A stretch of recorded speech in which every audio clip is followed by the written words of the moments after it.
Hi guys, welcome back to my channel. Hope you all are fine and doing good. So, here's my today's to-do list. Starting new chapters today, starting with electrostats as well as DNF block.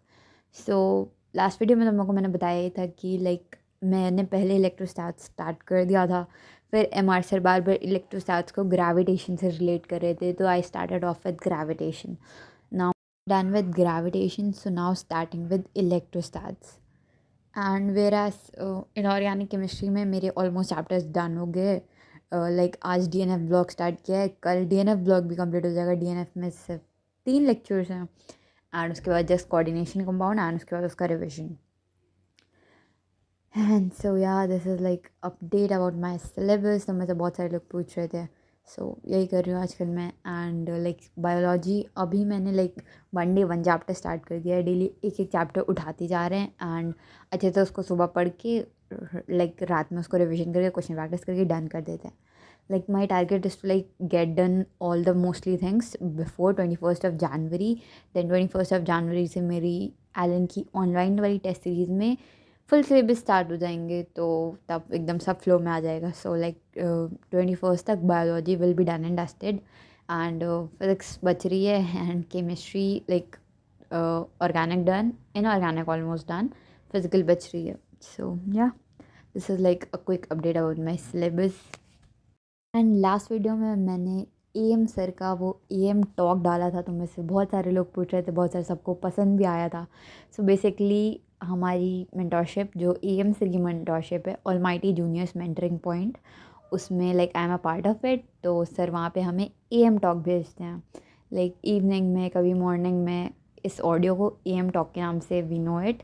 And इसमें sir कुछ ना कुछ ऐसी बातें हमें guide कर रहे होते हैं, मोटिवेट कर रहे होते हैं और एक रियलिटी चेक दे रहे होते हैं, एक ट्रू पाथ दिखा रहे होते हैं. सो आई ट्राई मैं जितना ज़्यादा से ज़्यादा तुम लोग को भी सुना सको M talk. So here is another M talk, just listen to it. Hello almightians, very good morning. मुझे उम्मीद है आप बेहतर होंगे.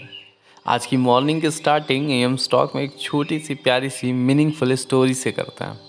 ये स्टोरी है एक भिखारी की.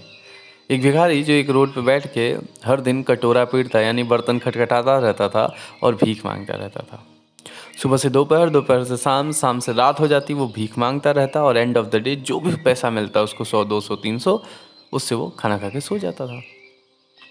रोज का इसका यही रूटीन था. कोई प्यार से दे जाता तो कोई चिल्ला के दे जाता. बट पता है भिखारी ऐसा था नहीं. पास्ट में भिखारी का बहुत अच्छा जो जनरेशन थी वो बहुत अमीर थी, राजा महाराजा type. But at the generation by generation भिखारी बन गए और भीख मांगने लगे. बट एक दिन क्या हुआ, एक आदमी जा रहा था, उसने भिखारी को देखा भीख मांगते हुए. भिखारी को देखते ही वो सन्न हो गया, वो खड़ा हो गया 2 सेकंड के लिए. उसके बाद उस आदमी ने अपने जेब में जितने पैसे पड़े थे, 2, 4, 5 हज़ार जो भी था, उस भिखारी के सामने रखा. कहा ये ले लो, लेकिन मुझे बहुत ज़रूरत में आज बहुत ज़रूरी है, मुझे अपना कटोरा दे दो. जो बर्तन में तुम भीख मांगते हो वो बर्तन मुझे दे दो, एक कटोरा मुझे दे दो, जितने पैसे चाहिए ले लो, ये जो है जेब में मेरे रख लो. भिखारी सोचा कि हाँ सही तो है, इस कटोरे में 1, 2 रुपए लोग डालते हैं और ये इंसान अगर इतने पैसे दे के कुछ काम है, इसको कटोरा ही मांग रहा है, मेरा बर्तन ही मांग रहा है, तो दे देता हूँ ना. भिखारी भी दे दिया. अब भिखारी ने जैसे पैसे लिए, उसको कटोरा दिया यानी अपना बर्तन दिया. उसके बाद भिखारी एकदम पीछे नहीं मुड़ रहा है, भागे जा रहा है, भागे जा रहा है. क्यों? क्योंकि उसको लग रहा है कि कहीं इसका दिमाग ना बदल जाए, कहीं ये मेरे से पैसे ना ले ले. भाई 2, 4, 5 हज़ार की बात है, ठीक है, पूरे महीने कमाता तो पता नहीं इतना मिलता कि नहीं मिलता. भागो जितना जल्दी हो सके. मैंने तो उसको उल्लू बना दिया, वो तो पागल आदमी ठग गया. लगता है मेरे गरीबी को देख के ज़्यादा ही इमोशनल हो गया. ये सब सोचते हुए भिखारी भागे जा रहा था. अच्छा, जो आदमी बर्तन लिया उससे उतने पैसे दे के, वो भी भागे जा रहा है. हाँ, वो भी पीछे नहीं मुड़ रहा है. अब वो क्यों भागे जा रहा है? पता है क्यों? क्योंकि वो आदमी एक जौहरी था. जौहरी समझते हो? ज्वेलर्स जिसको कहते हैं, जो एक नज़र में किसी भी धातु की परख कर लेते हैं. उस जौहरी ने जो रुक के देखा था ना उसके बर्तन को, उसके कटोरे को, उसे पता चल चुका था कि कटोरा कितना कीमती है।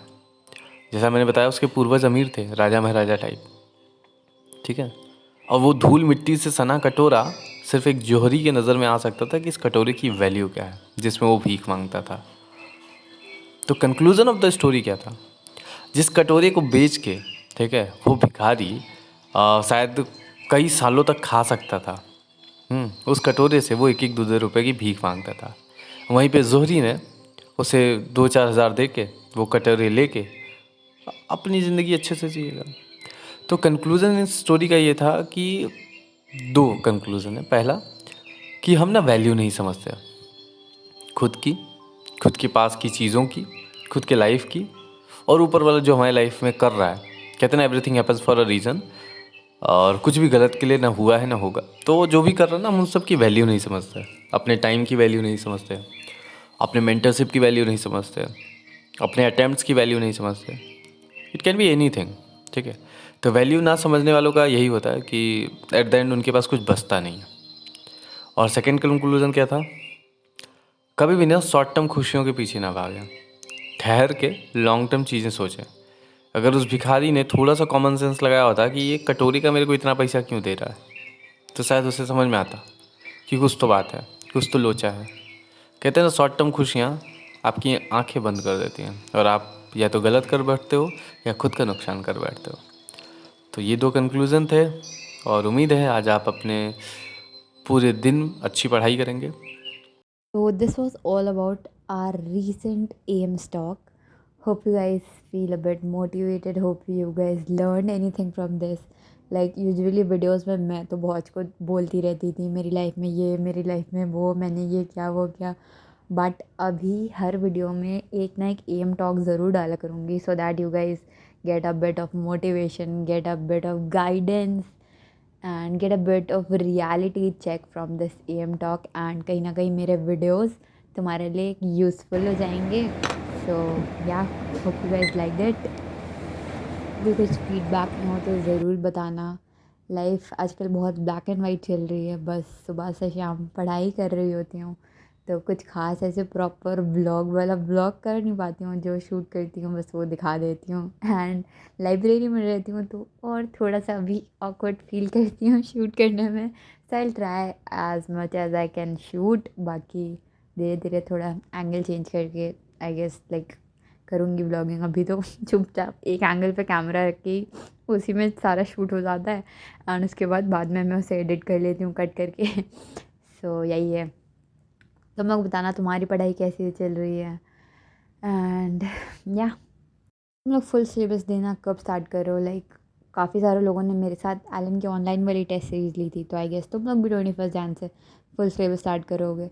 लाइक जब मैं ऑफलाइन में आई ना, उसकी वजह से मेरी ऑनलाइन वाली टेस्ट सीरीज़ छूट गई बीच में, तो उसकी वजह से लाइक अभी करंटली ऑनलाइन वाली टेस्ट सीरीज़ में सेमी मेजर चल रहे हैं, बट मैं नहीं दे पा रही हूँ क्योंकि बीच में ही वो छूट गई थी। तो फिर अब online offline test series manage करना मुश्किल हो रहा था, तो अभी सर ने कुछ ऐसे ही गाइड किया है कि हम 21 जन से फुल सिलेबस देना स्टार्ट कर देंगे। लाइक ऑफलाइन में तो अभी सिलेबस थोड़ा लेट कंप्लीट होगा, तो उसके अकॉर्डिंग सिलेबस कंप्लीशन चलता रहेगा। जैसे जैसे वो दे रहे हैं वैसे मतलब वो पार्ट टेस्ट ऑफलाइन के अकॉर्डिंग चलते ही रहेंगे, फिर हमारे फुल सिलेबस स्टार्ट हो जाएंगे ऑनलाइन में। एंड यहाँ पे मेरे सारे लेक्चर्स डन हो गए थे, so I am going back to the hostel. मैं ऐसे ही ट्राई करती हूँ बस लाइब्रेरी आके जो भी टारगेट्स होते हैं 4-5 लेक्चर के वो डन हो जाए, एंड कहीं ना कहीं 6 आवर्स की एक अच्छी से प्रोडक्टिविटी हो जाती है लाइब्रेरी में, तो सही रहता है। उसके बाद जो भी सारे लेक्चर डन किए होते हैं रूम पे जाके उसकी सेल्फ स्टडी कर लेती हूँ। And so yeah guys, I am back home after completing almost 6 hours of self-study, 4 lectures, and now I'm having my snacks, white sauce pasta, and I'll meet you guys after having this. Video बहुत लंबा हो गया था, so I decided to end this over here. Hope you guys enjoyed the video. Meet you guys in the next vlog. Thanks for watching.